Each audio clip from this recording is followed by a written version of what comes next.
It has been after 4 decades that Kaziranga National Park has been able to register no rhino killing, no rhino poaching by poachers last year. There was zero poaching last year. This after stepped up efforts by the government, particularly the forest department, to nab rhino poachers. We are now joined by the director of Kaziranga National Park, Mr. Jitendra Sharma. Mr. Sharma, congratulations to you, your team.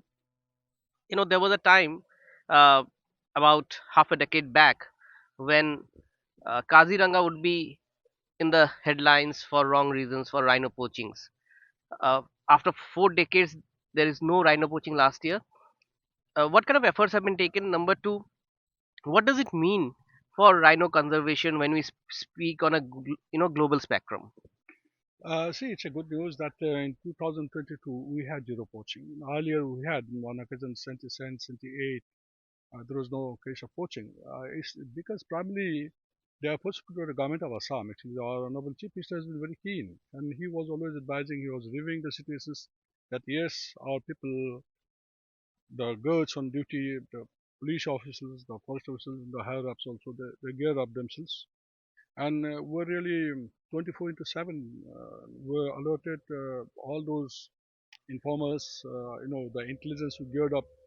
We actually in a coordinated way we had acted, and that's the result that 22 I think there is no case of poaching.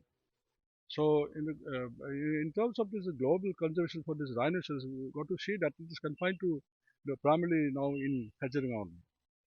Not, the 2,613, I mean, the population that last counted in March, I think it speaks volume about the conservation efforts. Then we have in Manas, then Pavitra, and then Orang National Park, and also in other parts like Jaldapara and Nepal some parts. But, that way it's now from endangered to now vulnerable. It's a good thing that we are conserving, and Kaziranga has been a, 100 years long story of conservation, right? That's right. In fact, 100 years long story of conservation. Another success that Kaziranga has of late got is in terms of the tiger conservation as well. NTCA is a very important NTCA park now. NTCA Target Tiger Reserve. Tell us about in terms of the tiger population and also the other big animals. No, once you say that it's a large area, it covers around 1,055 square kilometer under this Kaziranga Tiger Reserve, and we have around 121 plus Royal Bengal tigers, and that way we have the highest density of this rhinoceros and the other animals like the Asiatic water buffalo, 3,000 plus. Then I mean the swamp deer, then we have 868. That is also very interesting. That way with the elephants 1,000 plus. So we have around all those big five. We are really doing good in conservation otherwise. With conservation, there is also the pressure of increased tourism. Of late, we have seen a lot of videos getting surfaced where rhinos chasing tourists, which is otherwise a usual phenomena. At times, the rhinos chase, but then, uh, how are you regulating tourism, and how are you looking forward to a sustained tourism around in and around Kaziranga that conservation doesn't get affected? See, basically what has happened, 1920, we were off this tourists because of this COVID pandemic.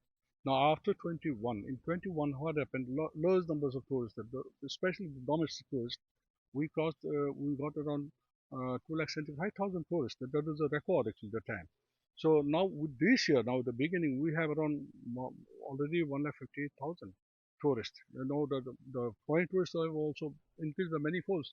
Earlier there was 200, 250 odd foreign tourists in 21. Now 22, 3 months itself, we have got 3,500 foreign tourists. Now with this, a lot of vehicles are also going carrying the tourists instead of per. But the thing is that we got to regulate. We have to abide by the NTCA guidelines, and we'll see. We're just exploring the ideas because northern side we are expanding the areas, and we are also opening up some spots for the river tourism, especially because we are trying to just see that the tourists from these particular areas divert to the other side. And we have to have our own vehicles at the long run. So we are trying to get some new routes and also some vehicles for the department so that all old gypsies goes abandoned and we can employ the local people over here. One last thing, there is a road ahead. This while You have zero tolerance towards poaching. A lot of poachers have been arrested, nabbed in the operations. Some of them been neutralized as well. What are the challenges which still remains at ground zero for your people at ground zero? You know, your forest guards, who are the main pillars of this conservation story in Kaziranga. Now we have to see that our northern part, basically the river Brahmaputra, that is the most vulnerable point actually, from where this basically this poachers they try to sneak into the main park. So we are always guarding that, and this we need to again you see that technology we have this eye cameras and the sensor cameras. We need to always follow and see that none of the poachers they sneak into the forest areas, and then we have to also keep coordinating with the police. From the river and patrolling has to be geared up and 24 into 7. And there's all poachers who have already surrendered or who are now out of jails or who are convicted. We have to see them actually, their movements, how they're interacting, where they are interacting.